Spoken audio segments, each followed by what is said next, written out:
신명기 20장 1절에서 9절인데요. 오늘 본문 말고도 20장 전체가 이스라엘에게 하나님께서 주시는 전쟁에 관한 규례입니다.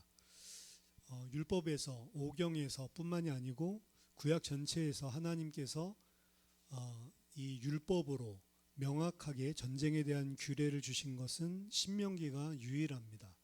그렇기 때문에 신명기에만 앞에 레위기에서도 민수기에서도 많은 율법을 우리가 살펴봤지만 신명기에만 이 전쟁 규례가 나와 있거든요.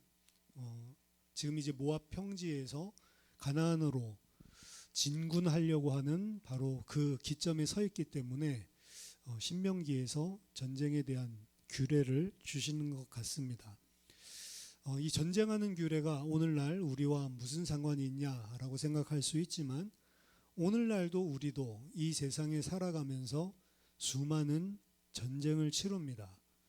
여러 가지 문제, 사건, 환경, 갈등, 이 세상에 살아가는 것들이 사실은 전쟁이고 신자에게 있어서 더 중요하게는 영적인 전쟁입니다. 전쟁은 언제든지 승리하지 못하면 죽음이기 때문에 두려운 것처럼 우리도 이 땅 살아갈 때 나를 좌절시키고 실패시킬 것 같은, 심지어는 죽일 것 같은 그런 두려운 상황들이 많이 존재할 수 있죠. 그 죽음을 어떻게 보면 생명을 어떻게 위험하게 만드는 그러한 문제, 위기 이런 것들도 어떻게 보면 우리가 두려움을 이기고 승리해야 하는 전쟁이다라고 볼 수가 있습니다. 그래서 단순히 진짜 군사적인 전쟁뿐만이 아니고 우리들의 삶에 있어서 큰 위기, 내 힘으로 해결할 수 없을 것 같은 두려움과 불안을 가져다주는 큰 일들, 이러한 일들을 어떻게 해야 되는지 오늘 말씀을 통해서 우리가 살펴보도록 하겠습니다. 가장 중요한 핵심이 1절에 등장하죠. 네가 나가서 적군과 싸우려 할 때에 말과 병거와 백성이 너보다 많음을 볼지라도 그들을 두려워하지 말라. 애굽 땅에서 너를 인도하여 내신 내 하나님 여호와께서 너와 함께 하시느니라. 전쟁, 근데 그 전쟁도 이길 수 있는 전쟁이 아니고 말과 병거와 백성이 너보다 더 많은, 어떻게 우리가 질 수밖에 없는 객관적인 상황이죠. 그러한 전쟁을 만났을 때에도 하나님께서는 두려워하지 말고, 그들을 두려워하지 말고 애굽 땅에서 너를 인도하여 내신 내 하나님 여호와께서 너와 함께 하심을 기억해라. 이게 신자가 두려운 일, 불안한 일, 위기를 만났을 때 가장 먼저 생각해야 되는 기준입니다. 문제를 쳐다보지 말고, 병거를 쳐다보지 말고, 말을 쳐다보지 말고 너와 함께 계신 그 여호와 하나님, 그리고 그 여호와 하나님이 애굽에서 너를 인도하여 내신 하나님인데, 그 출애굽 때 애굽보다 더 강한 군사가 없습니다. 애굽의 특별병거 600승과 바로 당시의 최대 통치자, 어제 오늘 이렇게 뉴스 보니까 미국이 진짜 강력하기는 강력한가 봐요. 베네수엘라 대통령을 그냥 강도가 납치하듯이 그냥 단판에 데리고 오더구만요. 그 당시에 애굽이 그 정도로 막강한 군사력을 가지고 있었고, 이스라엘이라고 해봤자 출애굽에 보면 이스라엘이 하나님이 군대더라라고 이야기를 하고 있는데, 사실은 군대라기보다는 연약한 자들이죠. 노예로, 종살이로 400년 동안 시달리다가 장정들만 나온 게 아니고 온 가족들, 식솔들 다 데리고 나온 거죠. 삼국지에서 유비가 막 사람들 끌고 다니듯이. 어떻게 애국 군사를 이길 수가 있습니까? 근데 그때 그들은 봤거든요. 하나님이 어떻게 애국 병사들을 수장시키고 바로를 무너뜨리는지. 그 하나님이 너와 함께하고 있다라는 사실을 기억하라는 것입니다. 두려움의 대상을 쳐다보지 말고 너는 함께하시는 하나님을 보라. 거기에 대한 명확한 자존심이 있어야 신자고 이스라엘입니다. 문제 보고 떠는 것이 아니고 함께하신 하나님, 나와 하나님이 함께하시다, 그거 쳐다보는 게 믿음의 사람이거든요. 옛날에 데모할 때에도 데모하는 대학생들 자부심이 있어요. 전 세계 인민들이여, 조선을 바라보라. 조선은 싸우고 있다. 백만학도의 사랑, 투쟁, 영광, 오늘 조국은 빛난다. 전 세계 모든 인민들이 바라봐라. 우리 투쟁하고 있다 라고 하는 거죠. 하나님의 백성들, 이스라엘, 구원받은 그리스도인들은 항상 뭘 기억했냐? 나랑 하나님이 함께 하시다. 이 사실에 대한 자부심이 있어야 돼요. 그걸 알고 있어야 전쟁에 승리할 수가 있다. 이스라엘보다 객관적으로 병거와 마병과 군사들 훨씬 더 많은데도 불구하고 그거 보고 두려워하지 말라. 왜? 하나님이 출애굽을 하신 그 하나님, 우리를 구원하신 그 하나님이 너와 함께하고 있다. 과거에 베푸신 그 은혜, 과거에 역사하셨던 그 역사 기억하라는 거죠. 우리 개인에게 행하셨던 그 과거의 응답들, 은혜들, 인도하심, 그리고 성경에서 약속하시고 성경에서 행하셨던 그 하나님의 역사들을 기억하고 그 하나님이 나랑 함께 하시다. 예수 그리스도는 어제나 오늘이나 영원토록 동일하시다라고 이야기하셨는데 하나님은 변치 않으십니다. 능력이 변치 않고 존재가 변치 않습니다. 과거에 하나님의 백성들을 애굽에서 출애굽시켰던 그 하나님이 똑같은 능력으로 살아서 지금 나와 함께하고 계시다. 그 사실을 기억하라는 거죠. 2절에서 4절입니다. 그래서 너희가 싸울 곳에 가까이 가면 다른 거 하지 말고 제사장은 백성에게 나아가서 고하여 그들에게 말하여 이르기를 이스라엘아 들으라. 너희가 오늘 너희의 대적과 싸우려고 나왔으니 마음에 겁내지 말며 두려워하지 말며 떨지 말며 그들로 말미암아 놀라지 말라. 너희 하나님 여호와는 너희와 함께 행하시며 너희를 위하여 너희 적군과 싸우시고 구원하실 것이라 할 것이며. 이게 전쟁에서 가장 처음 해야 되는 일이에요. 전쟁 마지막 적군들 바로 앞에 갔을 때 다시 한번 제사장을 통해서 말씀 들으라는 거죠. 근데 그 말씀이 앞에 있는 적들로 인하여 겁내지 말고 두려워하지 말고 떨지 말며 놀라지 말라. 뭐 다 똑같은 이야기인데 단어들 총동원했어요. 너희 하나님 여호와가 너희와 함께 하시며 너희를 위하여 너희 적군과 싸우시고 너희를 구원하실 것이다. 그 말씀을 딱 붙잡고 나가라고 하는 거죠. 그래서 전쟁보다 더 중요한 것은 하나님의 말씀과 하나님에 대한 신뢰와 믿음이 더 중요한 것입니다. 전쟁을 내가 어떻게 싸우지? 근데 어떻게 싸우지가 아니고 여호와께서 너희를 위하여 싸우시고 구원하실 것이다. 승리하신다는 이야기죠. 하나님께서 너희와 함께 행하시고 하나님께서 너희의 적군과 싸우시고 구원하실 것이기 때문에 두려워하지 말라. 핵심 원리는 전쟁은 하나님께 속한 것이다. 인간이 싸우는 것이 아니고 하나님께 속한 것이다. 하나님이 우리와 함께 싸우신다는 믿음이 있을 때 압도적인 상황과 환경을 이겨낼 수 있는 것입니다. 하나님이 나와 함께 하시다. 그 마음, 일단 거기에서 평안과 힘을 얻으면 압도적인 상황도 이길 수 있게 된다. 믿는 구석이 든든할 때 흔들리지 않고 흔들리지 않을 때 사람이 상상할 수 없는 힘이 오히려 적들을 압도해버립니다. 근데 그 힘이 어디서 나냐? 힘센 사람만 내 옆에 있어줘도 힘나는데 하나님이 나와 함께 하시고 하나님이 너희 적군과 싸워서 이기실 거라는 거죠. 5절에서 7절입니다. 책임자들은 백성에게 말하여 이르기를 새 집을 건축하고 낙성식을 행하지 못한 자가 있느냐? 그는 집으로 돌아갈지니 전사하면 타인이 낙성식을 행할까 하노라. 포도원을 만들고 그 과실을 먹지 못한 자가 있느냐?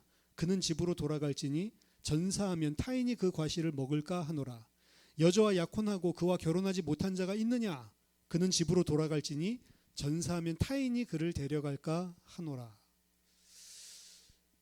여기에서 말씀하는 이 5절에서 7절까지는 이스라엘 백성들 가운데 두 가지 의미를 담고 있습니다. 하나는 하나님의 긍휼하심이고 하나는 그들이 가져야 되는 마음 자세를 이야기하고 있습니다.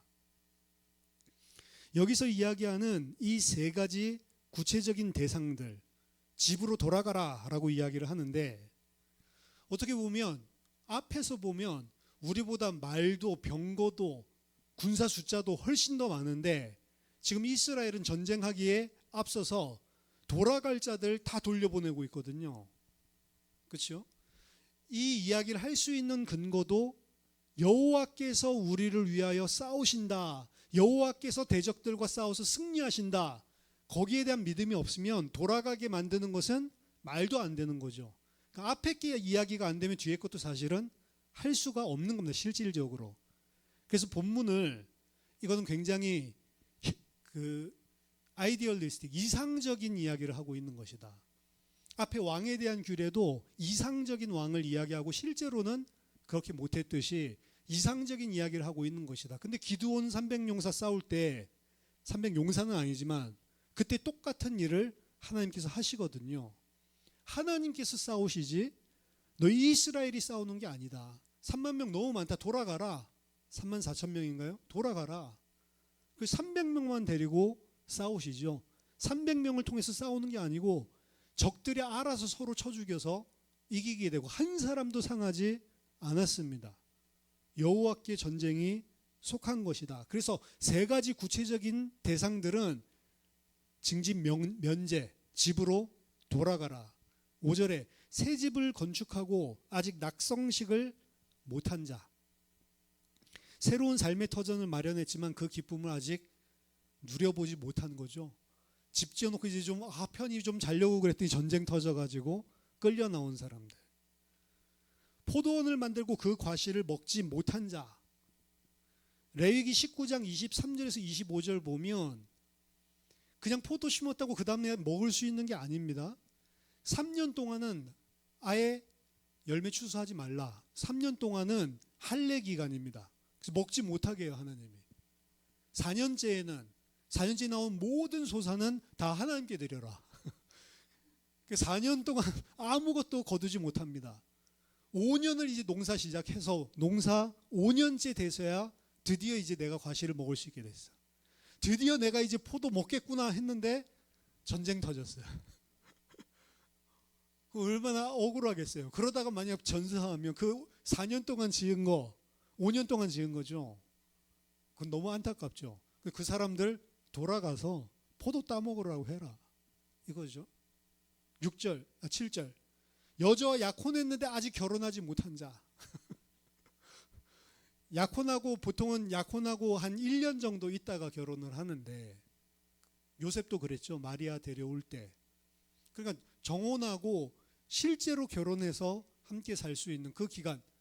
그런데 정혼한 여인을 만약 전사하게 된다면 다른 이가 데려가지 않겠냐. 그런 자도, 약혼해서 지금 결혼해야 될 자도 돌아가라 라고 이야기를 하는 거죠. 신명기 24장 5절에서 구체적인 규례를 한 가지 더 주는데, 사람이 새로이 아내를 맞이하였으면 그를 군대로 내보내지 말 것이요 아무 직무도 그에게 맡기지 말 것이며 그는 1년 동안 한가하게 집에 있으면서 그가 맞이한 아내를 즐겁게 할지니라. 좋은 사장이죠. 결혼했냐? 1년은 한가롭게 집에서 지내면서 그 아내를 즐겁게 할지니라. 그러니까 이런 CEO 있으면 엄청 좋아하겠죠. 요새는 어떻습니까? 결혼한다고 그러면은 또 신혼여행 1주 2주 빠질까봐 서로 막 눈치 주고, 이게 오늘날 직장인데 하나면 일주일이 아니고 1년 동안, 유급은 아닌지 모르겠지만 1년 동안 어쨌든 전쟁도 하지 말고 아무 일도 주지 말고 집에서 아내를 즐겁게 해주라. 허니문 기간을 가지게 해주라는 거죠. 그러니까 이 안에 있는 먼저 첫 번째 메시지는 하나님의 사랑과 배려입니다. 어떻게 보면 이런 사람들은 진짜로 열심히 어떻게 보면 노력하고 혹은 어떠한 약속으로 인해서 누리려고 막 행복감에 차 있는데 전쟁이 터지니까 그거 전혀 누리지 못하고 만약 나갔다가 뭐 소위 개죽음 당하면 그동안 했었던 이 본인이 누리려고 했었던 이 행복들 그냥 다 날아가 버리잖아요. 그런 사람 한 명도 없게 하라라고 하는 거죠. 그래서 그러한 사람들 다 돌려 보내라는 겁니다. 그래서 전사하고 죽으면 이게 이제 하나님의 걱정이에요. 만약 전쟁을 치르다가 그 사람이 죽게 되면 그럼 타인이 낙성식을 행하고 타인이 그 과실을 먹고 타인이 그 아내를 그 여자를 취할 것이 아니냐. 하나님이 보면 굉장히 인간적인 자비와 긍휼을 가지고 계신 분이다라는 것을 이 본문을 통해서 알 수 있죠.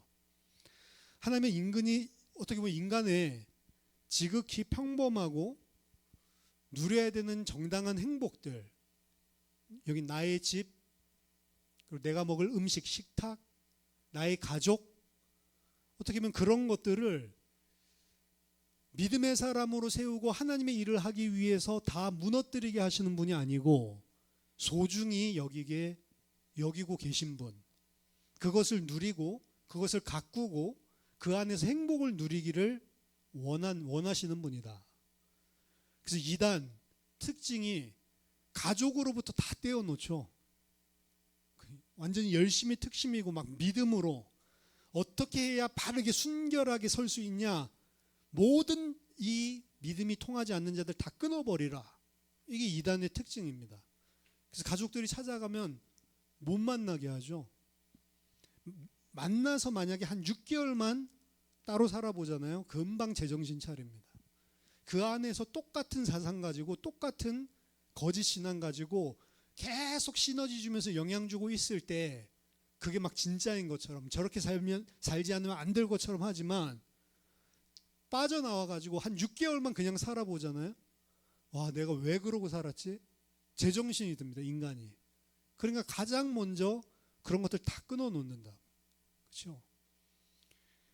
그래서 만약 어떤 교회가 가족들 차단시키고 만나지 못하게 하고 믿음의 사람들끼리 똘똘 뭉쳐야 돼, 세상 것들 터부시하고 이렇게 해서 어떻게 보면 사상 교육시키듯이 세뇌시키듯이 하는 거, 그 바른 건전한 신앙생활하는 교회가 아닙니다. 이단 사이비일 가능성이 높은 거예요. 오히려 사랑하고 섬기고 행복 누리고 육신적으로 열심히 일하고 성실하게 일해서 일한 것의 소득을 누리고, 이건 나쁜 것이 아니고 모든 불신자들 그리고 인간들이 원하는 것인데 하나님의 백성이라고 안 원하는 게 아니란 말이에요. 근데 하나님 그거 보니까 무시하지 않죠. 그런 것들을 다 누리도록 용인해 주시는 하나님입니다. 그래서 인간적인 영역들, 지극히 평범한 인간적인 영역들까지도 자비를 베풀어 주시는 분. 제가 이런 부분들을 이야기 안 하고 거의 하나님 앞에 믿음 이야기만 하니까 여러분들이 하나님은 극악무도하신 분이구나. 우리를 모든 것을 다 끊고 하나님께 올인 하도록 만들어주시는 무자비한 하나님이구나 라고 생각을 하지만, 어떻게 보면 이것만 이야기를 하니까 반대급부로 강조를 해서 그렇지 하나님은 악한 분이 아니십니다. 아무리 악한 자라도 자기 자식에게 좋은 것을 줄 알거든 하늘에 계신 너희 아버지께서 구하는 자에게 좋은 것을 주지 않겠느냐. 물론 그 좋아하는 것을 육신적으로 생각만 하면 우상 숭배하기 때문에 누가는 성령을 주시지 않겠느냐라고 풀어서 써줬지만, 이 땅에 살아가는 여러분들의 삶 자체도 하나님은 긍휼과 자비로 베풀어 주시는 분이다. 이 사실을 기억하시기 바랍니다. 왜냐하면 전쟁 목적이 뭐예요? 이스라엘이 전쟁하는 궁극적인 목적이 뭡니까? 그것은 가나안 땅 뺏어야지, 이게 목적이 아니고 궁극적으로 그 땅에서 하나님의 백성이 하나님이 주시는 평안과 안식을, 충만함을 누리라고 가나안 정복 전쟁 하는 거잖아요.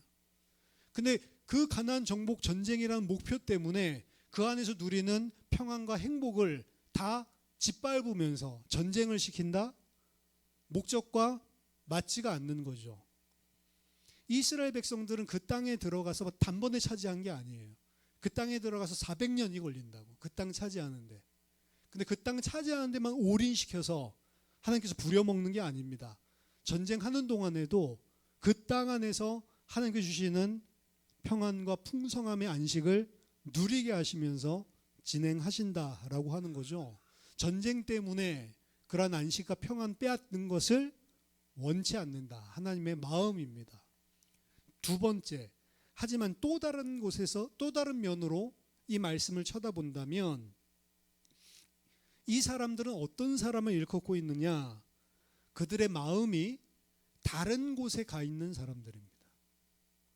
즉 전쟁에 나왔는데도 내 집 지어놓은 거, 전쟁에 나왔는데도 혹시 내 아내 결혼해 이제 막 하려고 그랬는데 요 생각하는 사람들이에요.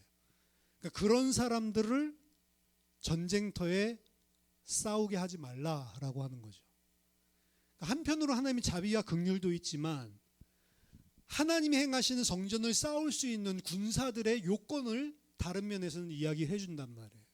마음이 내가 집 지어서 낙성식에 가 있는 사람들, 마음이 내가 5년 동안 수고해서 얻을 그런 포도 수확에 그 마음이 가 있는 사람들, 마음이 내가 이제 약혼해서 결혼할 사람에게 가 있는 사람들, 그 사람들은 하나님의 전쟁에 참여하지 말라는 거죠.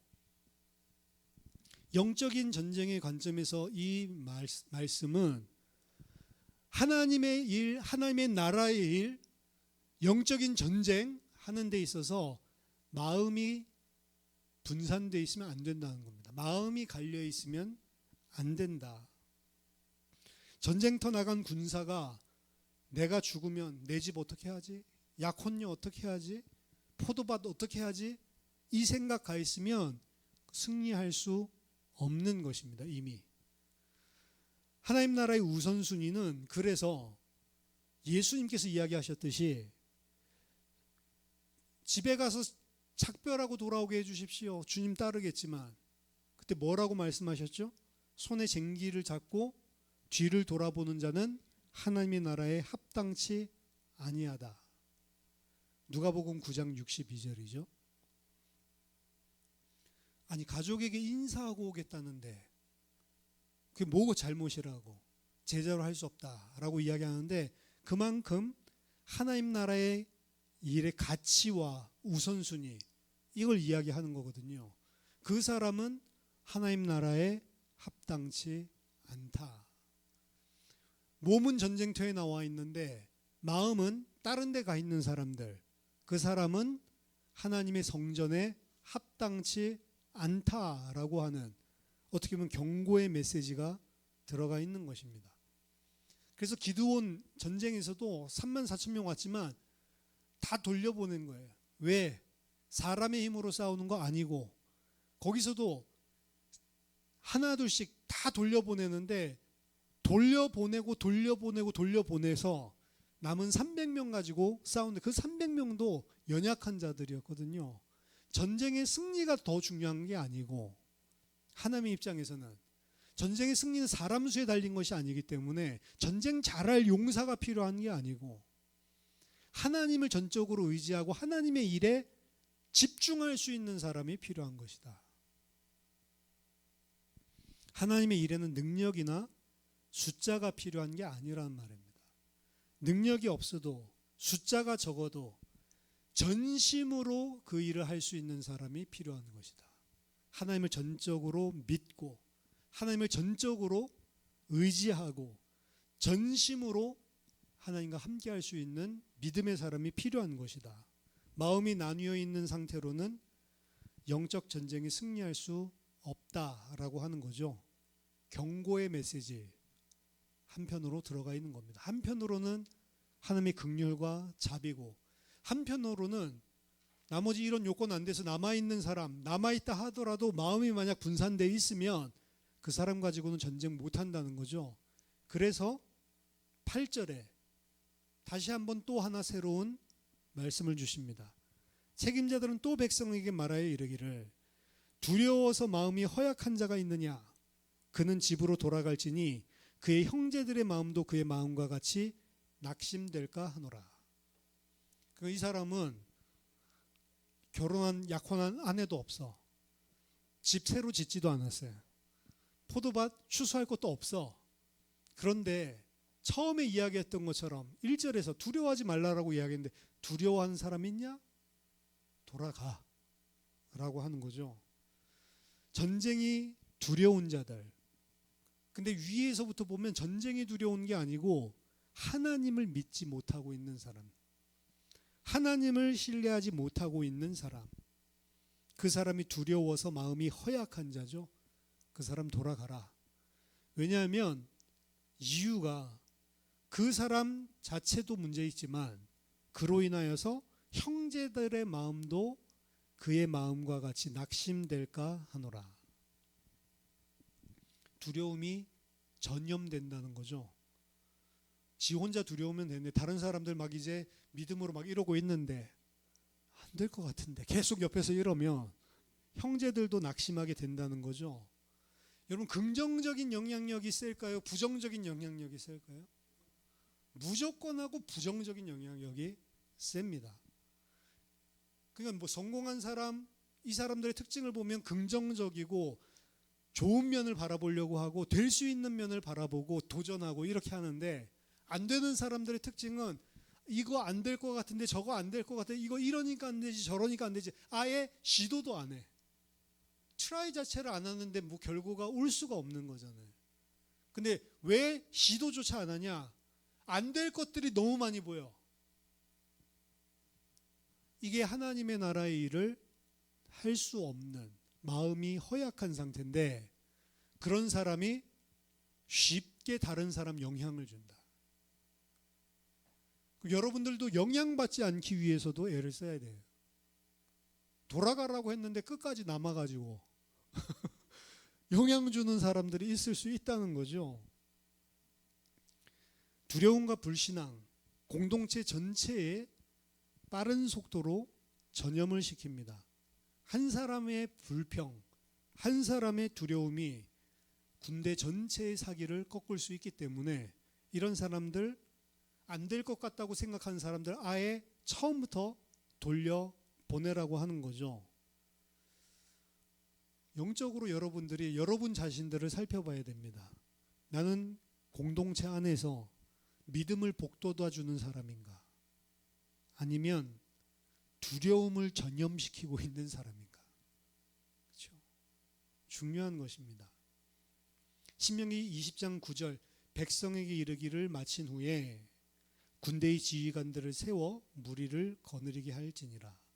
이 모든 과정을 통과한 사람만 남았을 때 그 중에서 군대 지휘관을 뽑는 거예요. 이스라엘 군대 편제란 사실은 가장 이상적인 하나님의 율법인데, 여기에 따르면 전쟁 지휘관들, 지도자들 세워놓고 병사들 모집해가지고 싸우는 게 아니고, 지금 앞에서 이야기한 사람들 싹 다 걸러내고 남아있는 사람들 중에 전쟁 지휘관을 그 속에서 세우고 그러한 사람들로 군사를 만들려고 하는 거죠. 어떻게 보면 행정 중심으로 일 중심적으로 교회에서 할 때에는 부서들 쫙 나눠놓고 그냥 아무나 막 세워서 하는데, 하나님 하시는 일은 부서 중심으로, 자리 중심으로 하는 게 아니고 사람 중심으로 할 사람이 있을 때 그 사람을 세워서 그 사람들 중에 할 수 있는 자가 세워지고 할 수 있는 팀들이 엮였을 때 그 부서가 생기는 게 하나님 나라의 일이다. 근데 교회도 행정화 되면은 조직 세우고 그냥 사람 막 세우죠. 근데 그렇게 하지 말라는 거죠.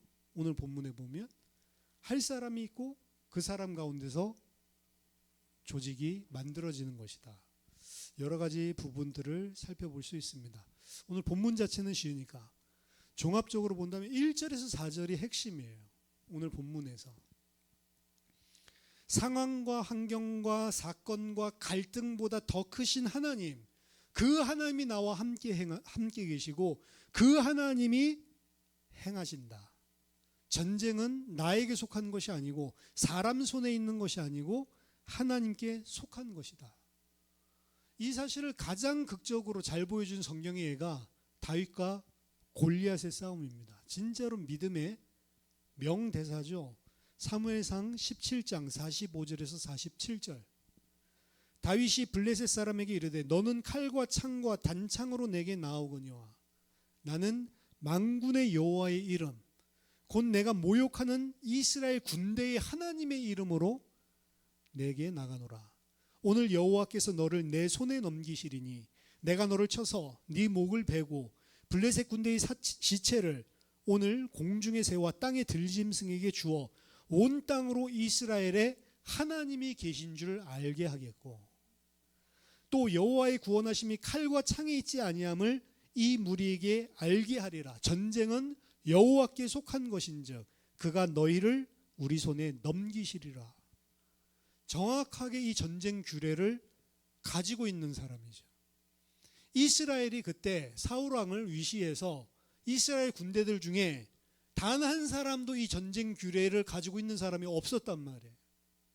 누구? 이스라엘 중에 딱 소년 다윗 한 명만 이 전쟁 규례를 가지고 있는 거예요. 여호와께서 너를 내 손에 붙이셨은즉 내가 너를 베어버리겠다.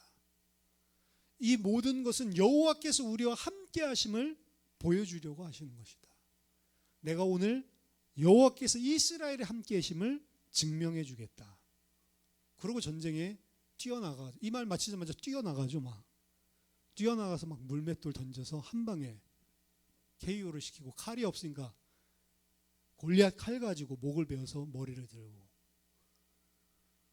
그게 다윗은 자기 실력으로 하지 않았다는 겁니다. 옛날에 어떤 그 만화 그 4컷짜리 그거 보면 전쟁은 여호와께 속한 것인즉 내가 너에게 오늘 증명하겠다라고 하고 막 뛰어나갔는데 물맷돌 던지는 실력이 없어가지고 던졌더니 못 맞춰서 싸움을 못했다. 그러니까 우리 실력 키우자.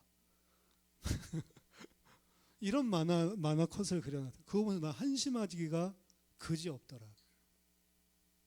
물맷돌 잘 던졌기 때문에 사용한 게 아닙니다. 물맷돌 던질 기술이 당시 없었다면 그럼 어떻게 했을까요? 앞에 다윗이 고백한 곳에 나와요. 사자나 곰이 양을 삼키려고 하면 어떻게 했다고요? 내가 가서 그 사자의 입을 찢어버리고 수염을 뽑아버리고. 그러니까 물맷돌 안 던져도 하나님이 함께하면 승리할 수 있다고. 뛰어나가가지고 바로 박치기 했는데 죽을 수도 있어요. 우리 힘과 능력이 아니란 말이에요.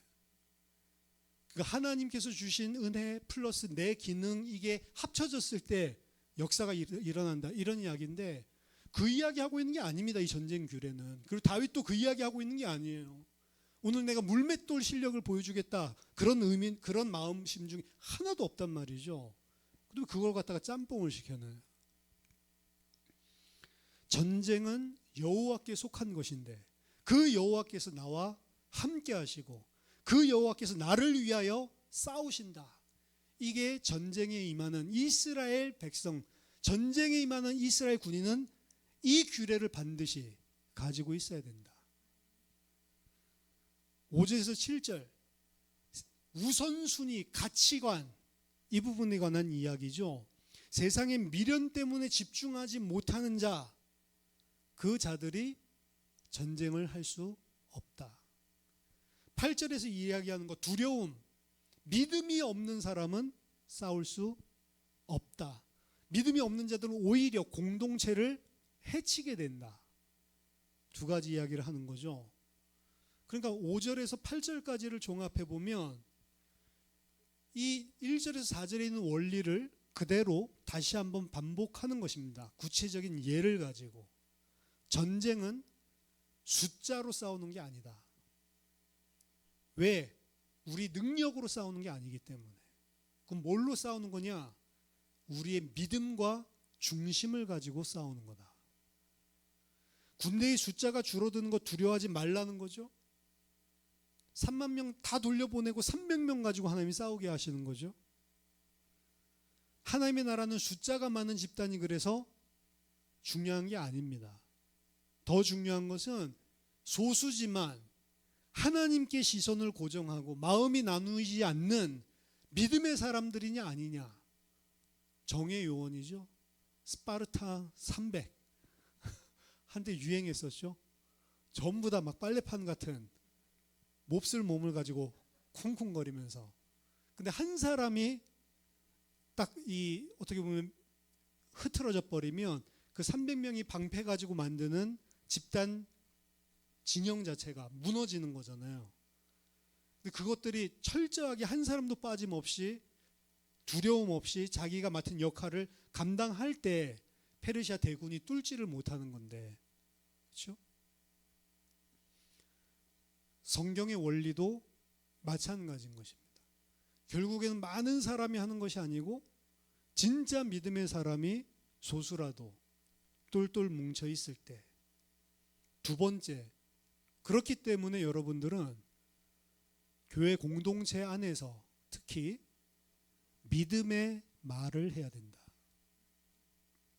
부정적인 것, 불신앙하는 말, 서로 낙심시키는 말, 그런 것 하면 안 된다라고 하는 거죠. 우리 연초 예배에서도 읽었지만 약한 자가 이르기를 나는 강하다라고 할 거고, 작은 자가 천을 이루고 약한 자가 만을 이루고 연약한 자도 이르기를 나는 강하다 할지어다. 그 근거는 뭐냐? 여호와께서 너희에게 임하셨다라고 하는 것입니다. 약한 자가 만용을 부리라라고 하는 것이 아니고 여호와께서 너희와 함께 하시고 여호와께서 행하시기 때문에 너희 자신 쳐다보고 약하다, 적다라고 하지 말고 나는 강하다, 나는 강국이다라고 이야기하라는 거죠. 공동체에서 나는 마음을 낙심시키는 자인가? 아니면 격려하고 힘을 주는 믿음의 말을 하는 사람인가? 내가 내뱉는 불신앙의 말, 부정적인 말, 두려움의 말 하나가 옆에 사람을 죽일 수 있다. 제가 고등학교 때 저희 학교 옆에 남고도 있고 여고도 있고 그리고 외고도 있고, 우리의 막 모든 신망의 대상은 외고 안에 있는 여자들이 아니고 여고에 있는 여자들. 여고는 달라, 우리의 느낌에.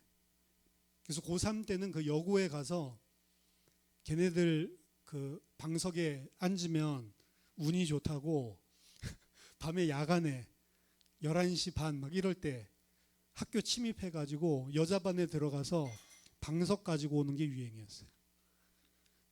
저도 하나 훔쳐왔습니다. 그리고 이제 여고가 있으니까 여고 애들은 남고보다는 남고는 좀 너무 깡패 같고 약간 유순한 외고 애들을 좋아하니까 미팅 같은 거 많이 했죠. 그래서 저도 미팅을 했어요. 무용하는 애, 무용과. 예뻐요. 그래서 잘 됐다. 근데 저도 막 연락을 잘 안 하고 이런 스타일이다 보니까 한 달 정도 연락 안 하고 이렇게 하니까 소원해지고 걔도 뭐 별 연락이 없고 이랬는데 성인의 날이 있어요. 성인 되는 날. 고3들 고3이었죠. 그리고 걔가 누구를 통해 가지고 셔츠 하나를 선물을 해줬더라고. 성인의 날이라고. 그래서 얘가 아직까지 나를 잊지 않고 있구나. 이번 주말에 만나서 같이 식사를 하고 다시 만나야겠다. 이래가지고 이제 내 친구한테 이야기를 하니까 내 친구가 뭔 소리야. 그게 바로 이별의 선물이야. 이제 그걸로 먹고 떨어지라는 거야. 이 말을 하는데 제가 바보같이 그런가? 그래가지고 연락 안 해서 영영 못 만났습니다. 근데 그 말 한마디 딱 들었을 때 그렇겠지. 내가 공부한다고 연락도 안 했는데. 멍청하죠. 잘 모르니까. 공동체 안에서도 똑같다. 불신앙하는 말, 부정적인 하는 말, 낙심시키는 말 있기 때문에 보이더라도 말로 꺼내지 말라. 틀렸다는 말이 아닙니다. 보이더라도 말을 꺼내지 말고 꺼내는 말은 믿음의 말을 해줘라. 그게 중요하다는 겁니다. 영적인 전쟁터인 교회, 가정에서도 마찬가지입니다. 여러분들의 직장과 산업 현장에서도 마찬가지입니다. 부정적인 말을 계속하는 사람이 있고 긍정적인 말을 하는 사람이 분명히 있어요. 부정적인 하는 사람이랑 계속 어울려 다니고 영향받으면 세상적으로도 현실적인 삶에서도 승리를 못합니다. 그리고 세 번째, 하나님이 베풀어 주시는 긍휼과 자비와 배려를 기억해라. 하나님은 악한 아버지가 아니라는 거죠. 어떻게 보면 위에서 이야기한 믿음이 없고 자격이 안 되는 자를 집으로 돌려보낸 것은 냉정한 그냥 퇴출, 너는 안 돼, 이게 아니고요. 어떻게 보면 아직 준비되지 않은 자가 전쟁터에서 죽지 않게 하시려는 하나님의 자비입니다. 그리고 남은 자들은 믿음으로 흔들리지 않고 승리하게 하기 위한 하나님의 전술이라고 볼 수가 있는 거죠. 그래서 모두 다 나가야 된다? 아닙니다. 믿음이 연약한 자는 같이 안 나가고 배려를 해주는 것도 옳은 거예요. 왜? 아직 믿음이 없는데 그 일을 하다가 시험 들고 그것 때문에 낙심될 수 있으니까. 그런 사람들을 무슨 왕따 시킨다는 개념이 아니고 일에 치우치지 않도록, 일 때문에 상처받지 않도록 오히려 배려해 주는 거죠. 그것들이 공동체 안에서 필요하다. 우리도 이 배려를 배워야 된다. 그래서 믿음이 있는 자들, 힘이 있는 자들이 어떻게 보면 좀 더 많은 것을 감당해 주면 되는 거죠. 교회 안에서도 모두가 천편일률적으로 같은 믿음의 상태, 같은 달란트 아니기 때문에 각자의 다름을, 심지어는 아직 연약한 자를 인정해 줄 수 있어야 된다라고 하는 거죠. 이스라엘의 이러한 전쟁에 대한 규례는 때로는 교회 역사 속에서 십자군 전쟁과 같은 잘못된 전쟁에 오용되기도 했습니다. 십자군 전쟁 보면 완전히 쓰레기 같은 전쟁이에요. 전혀 하나님의 영광 이런 거 아닙니다. 정치적인 그런 신분과 자기 자신의 명예를 위해서 싸우는 것이지 하나님과 아무런 관련이 없는 전쟁이었거든요. 우리들이 생각해야 되는 전쟁, 신약 성경에서는 영적인 전쟁이다라고 그래서 이야기합니다. 우리들의 싸워야 되는 전쟁은 육신적인 싸움이 아니고 영적인 전쟁이다. 우리가 해야 되는 전쟁의 진짜는 영적 전쟁이 있다. 에베소서 6장 12절, 우리의 씨름은 혈과 육을 상대하는 것이 아니요 통치자들과 권세들과 이 어둠의 세상 주관자들과 하늘에 있는 악의 영들을 상대함이라. 이 통치자들, 권세자들, 어둠의 세상 주관자들, 하늘에 있는 악의 영들, 이거 다 똑같은 타락한 천사 무리들을 이야기하는 겁니다. 통치자들, 세상 통치자들 이야기하는 게 아니에요. 세상에 있는 통치자들이 우리의 싸움의 대상이 아니다. 그 배후에 있는 하늘에 있는 악한 영들과의 싸움이 우리의 싸움이다. 혈육의 싸움이 아니고 영적인 싸움이라는 거죠. 어떻게 싸우냐? 그러므로 전신갑주를 취해라. 고린도후서 10장 3절에서 5절도 보면 우리가 육신으로 행하나 육신에 따라 싸우지 아니하노니 우리의 싸우는 무기는 육신에 속한 것이 아니요 오직 어떤 견고한 진도 무너뜨리는 하나님의 능력이라. 견고한 진이 뭐냐? 모든 이론을 무너뜨리며 하나님 아는 것을 대적하여 높아진 것을 다 무너뜨리고 모든 생각을 사로잡아 그리스도에게 복종하게 하는 것. 그게 우리가 싸우는 영적인 싸움이다. 영적인 무기를 가지고 우리의 생각과 사상을 다 사로잡아서 그리스도에게 복종시키게 하는 것. 그게 진짜 영적인 무기로 싸우는 싸움이다라고 하는 거죠. 그래서 어떻게 보면 이 가나안 땅을 점령하기 위한 전쟁은 실제로 오늘날에는 내 밖에서 일어나는 전쟁이 아니라 내 안에서 먼저 일어나야 돼요. 내 안에 하나님을 아는 것을 대적하여 높아진 모든 이론과 사상을 다 사로잡아서 그리스도께 복종시키는 일이 영적인 전쟁이고 그 전쟁부터 먼저 일어나야 된다. 우리 속에는 여전히 죄성이 남아있기 때문에 그리스도께 굴복하고 믿음으로 하나님을 신뢰하는 그러한 어떻게 보면 영지도 존재를 하고, 어떤 영지는 아직까지 내가 살아있고 그리스도께 복종하지 않는 영역들이 존재한단 말이죠. 그 모든 것을 다 복종시키는 영적인 전쟁부터 수반돼야 된다.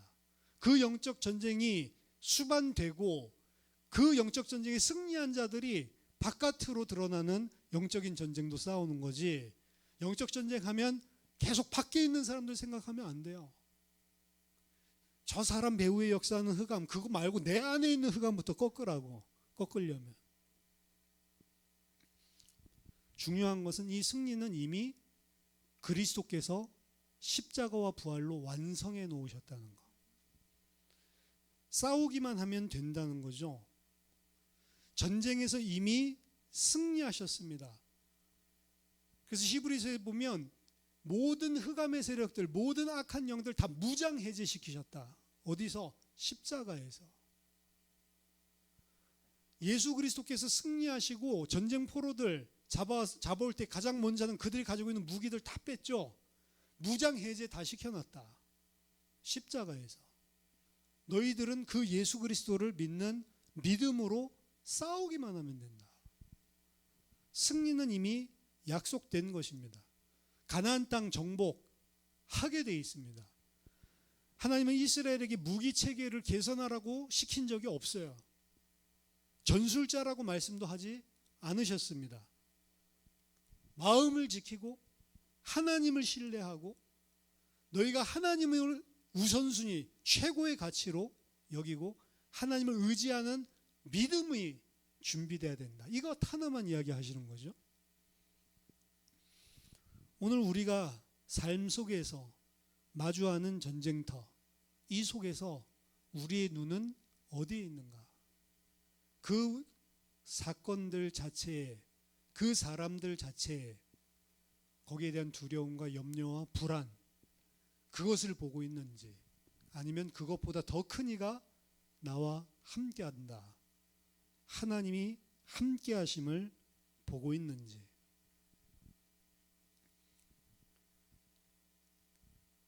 세 가지 간단히 정리하면 이렇습니다. 첫째, 눈앞의 상황보다 더 크신 하나님이 나와 함께 하시다는 사실을 볼 수 있도록 우리의 영안을 열어주십시오. 그걸 믿고 사는 게 믿음입니다. 두 번째, 나의 마음이 가치가 다른 것이 아닌 하나님에게, 하나님의 나라에 우선 가 있을 수 있도록 나의 모든 가치관을, 나의 모든 우선순위를 변화시켜 주십시오. 세 번째, 공동체 안에 낙심시키거나 두려움이나 불안을 전파하고 부정을 전파하는 자가 아니라 하나님을 믿는 믿음과 용기, 긍정적인 확신, 믿음의 말을 할 수 있는 사람이 되게 하옵소서. 이 세 가지를 가진 것이 전쟁할 수 있는 자고, 이 세 가지를 가진 자를 통해 소수라도 하나님께서 직접 그들을 통해 싸우셔서 승리하겠다라고 하는 것입니다. 우리에게 하나님은 많은 것들을 요구하지 않습니다. 다 마음에 있는 문제입니다. 그러니까 진짜 응답은 한순간에도 일어날 수 있는 거예요. 왜? 마음에 달려있는 문제이기 때문에. 저와 여러분들이 정말로 하나님께서 싸우시는 전쟁에 쓰임받을 수 있는 그런 믿음의 사람들 다 되시기를 예수 그리스도 이름으로 축원합니다. 같이 기도하겠습니다. 살아계신 하나님 아버지, 은혜를 감사드립니다. 오늘 전쟁 규례를 통해서 우리가 이 땅을 살아가면서 마땅히 가져야 될 참된 영안을 열어주시고, 무엇보다 우리의 마음을 주님께서 붙들어 주셔서 하나님을 전적으로 신뢰하고 세상에 그 어떤 것보다 더 크시고 능력 많으신 하나님을 의뢰하며 그 하나님의 힘으로, 그 예수의 이름으로 승리하는 믿음의 군사들 다 되게 하여 주시옵소서. 우리 교회 정말로 긍정적이고 믿음의 말을 할 수 있는 믿음의 사람들이 다 될 수 있도록 축복해 주시옵소서. 예수 그리스도 이름으로 기도하옵나이다. 아멘.